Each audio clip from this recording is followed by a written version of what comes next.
কেইদিনমান আগতে মই গম পাইছোঁ যে তেওঁলোকৰ হোৱাটছআপ গ্ৰুপবিলাকো বেলেগ। আপোনালোকৰ লগতো আছে, কিন্তু নিজাকৈও আছে। যেনেকৈ আপোনালোকৰ এটা প্ৰেছতে চাব, তেওঁলোকৰ এটা হোৱাটছআপ গ্ৰুপ বেলেগ। আপোনালোকে নটিচ কৰিছেনে নাই মই নাজানো, কিন্তু মই যিহেতু ট্ৰেক ৰাখোঁ, সাংবাদিকসকল আগতে গ্ৰুপ আছিল সাংবাদিক, এতিয়া অকল তেওঁলোকৰ সাংবাদিকসকলৰ হোৱাটছআপ গ্ৰুপটো বেলেগ।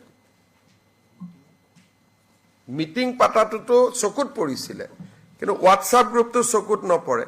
কিন্তু যিহেতু আমি খা খবৰ ৰাখি থাকোঁ, কেইদিনমান আগতে মই গম পাইছোঁ যে তেওঁলোকৰ হোৱাটছআপ গ্ৰুপবিলাকো বেলেগ।